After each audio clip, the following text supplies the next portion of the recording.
位板友大家好啊，又係我麥斯啊，又到咗呢個浪漫堂滑板工坊嘅時候啦。今日咧我需要講少少古仔嘅。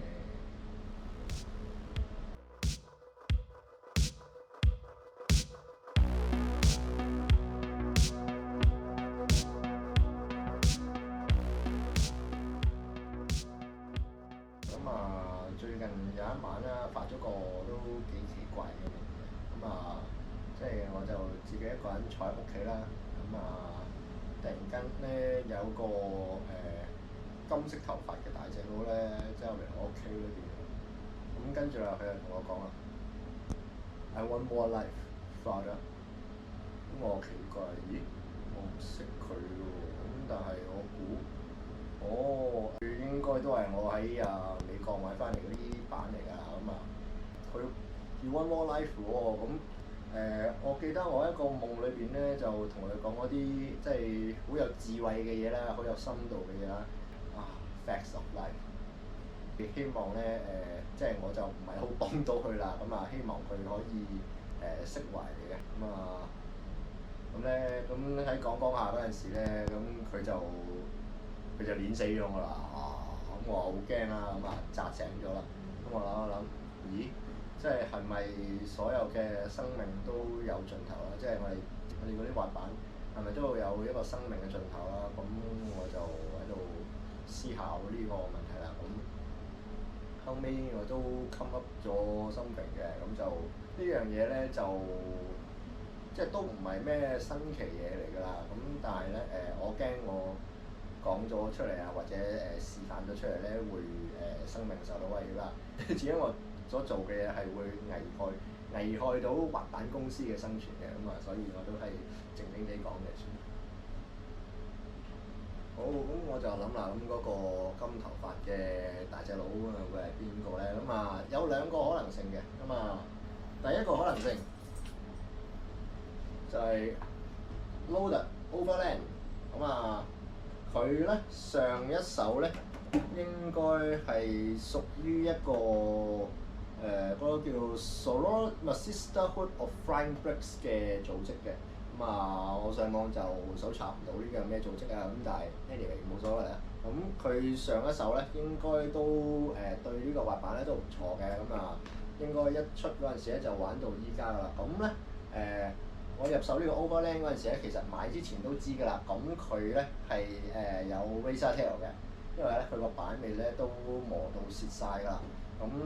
因為上一手咧佢自己換咗個 grip tape 啊。我就喺Loader 嗰度買翻張original 嘅 grip tape 換上去啦。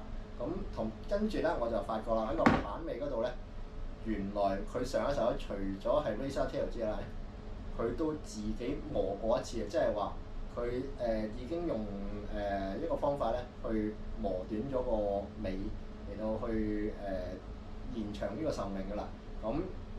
佢呢個係2次嘅 Razor Tail 咯。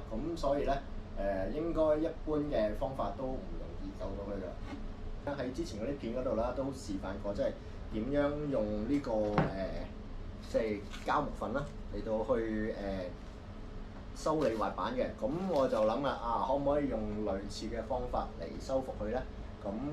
所以咧我都即係做唔同嘅嘗試啦。首先咧但係有膠木粉有樣嘢唔啱用嘅，就係因為個板尾咧如果你踩街嘅話咧，係有機會掂到水嘅。我用白膠漿開佢嘅話，白膠漿咧係掂水咧係會溶嘅。所以咧我就唔可以用翻膠木粉加白膠漿呢個方法啦。所以我要 come up 另一個方法啦。好，跟住咧我喺家品鋪嗰度咧就揾咗即係外國嗰啲 YouTuber 用嗰啲啦。呢個係plastic wood 啊。好簡單嘅啫。就咁擠出嚟嘅，就咁切出嚟就可以㗎啦。但係我覺得就咁 plastic wood 可能都唔係好夠力嘅，因為咧佢全個尾都磨晒咁滯啦。應該冇乜地方咧可以俾佢借到力嘅。所以我就用亞加力膠啦。自己做咗個 skid plate 嘅。skid plate 係咩嚟㗎？我相信年紀輕啲嘅朋友未必知咯。80年代嗰啲滑板咧，佢哋好中意喺個頭尾嗰度裝啲 skid plate 啊、whip stick 啊、嗰類啦，即係 rail guard 嗰類啦。咁所以咧呢啲我哋所講即係補品啊，就可以幫你保護嗰塊板嘅，即係等佢磨損冇咁犀利嘅。咁但係其實啦，而家呢個年代咧，應該都冇乜人會再用呢啲咁嘅 skid plate 之類嘅嘢，咁所以咧係比較少嘅。咁我上網自己睇啦，都覺得哇都幾貴喎，自己一塊咁嘅膠片，咁所以咧我就決定自己做一塊啦。好。咁點解Overland 呢個要加 skid plate 咧？咁因為咧就會用skid plate 呢個嚟到做一個底座嚟到承托，然之後啦，我就用嗰啲plastic wood 啦，慢慢補翻上去，做翻個型，然之後再磨翻個外形出嚟，就即係補翻佢原本冇咗嘅位置啦。咁但係我踩咗一陣之後啦，都發覺呢個 plastic wood 咧，咁其實咧都唔係好頂得到衝擊嘅。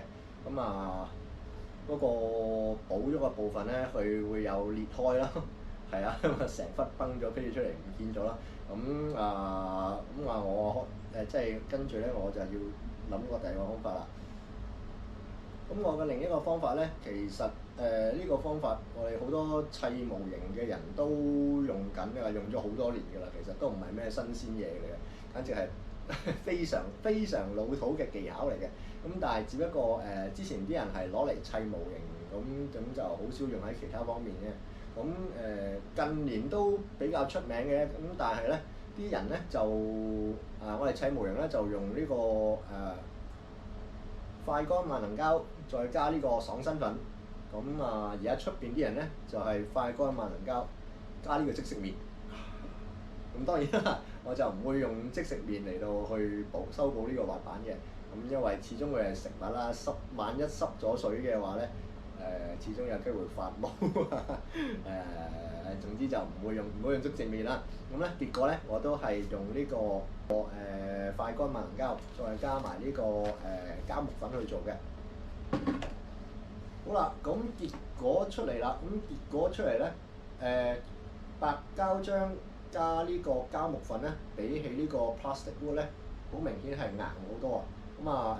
嗰個打磨方面咧，亦都係襟好多嘅。plastic wood 就都會，佢雖然都受得下衝擊，但係會碎啦。呢個白膠漿加呢個膠木粉咧，就非常之襟咬嘅。我要用嗰啲磨機嚟磨咧，都磨咗一輪先至磨得到嘅。好，而我另一個 candidate 要 one more life 嘅咧，就係呢塊 Tantian 啦，Flex 3嚟嘅，Version 1嚟嘅，應該都有翻咁上下歷史㗎啦。兩邊即係雖然未磨到 Razor Tail 嘅，但係都好明顯係蝕咗好多㗎啦。咁啦，我就都係用翻呢個膠木粉啦，加埋呢個膠啦，去做翻即係補翻佢蝕咗個部分嘅。最主要咧都係我要攞塊 PVC 膠片墊住其中一邊，做翻個外形，然之後咧燉啲膠木粉落去，然之後再倒呢個 AA 膠。邊樣先邊樣後冇所謂嘅，重複做，做到即係突晒出嚟為止啦。然之後咧都係用嗰啲機嚟到打磨，咁就磨翻佢個造型啦。我自己都試過幾下啦，唔容易刮花嘅，都幾硬淨嘅。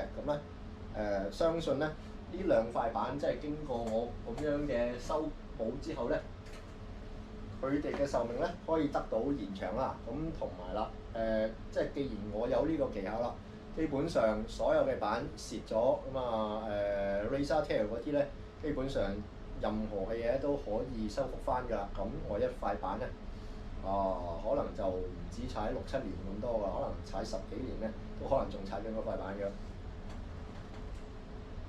好啦，修補呢個Razor Tail 咧，其實都並唔係想像中咁難嘅。最緊要係咩啊？最緊要係注意安全啦。因為呢啲快乾超能膠咧，佢係啲揮發性好犀利嘅。千祈唔好吸，因為吸咗係會破壞你個腦神經嘅。同埋啦，係咯，要俾啲耐性咯。你滴咗落去之後咧，咁啊再滲啲膠木粉落去，寧願滲多唔好滲少啦。到最尾嗰層咧就同埋就到最尾嗰層咧就唔好再加膠水啦。咁啊等佢嗰啲有多嘅膠木粉咧黐咗喺上邊就算啦。咁係咯，同埋小心啲唔好黐到自己啦。呢個係用快乾膠最麻煩嘅地方，會黐手指啦。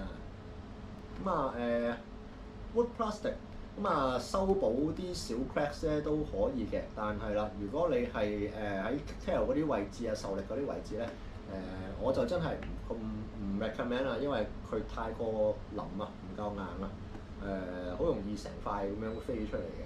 咁所以啦，呢個咧就小修補 OK，咁啊但係大修補咧都係用膠木粉啦。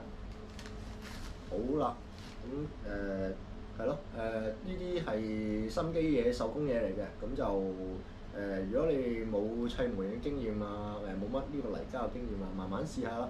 咁啊，從錯誤中學習啦。我相信個都係咁啦。好啦，都係唔講咁多啦。我相信咧嗰啲廠商咧，好快會殺過嚟追殺我噶啦。好，我哋走先。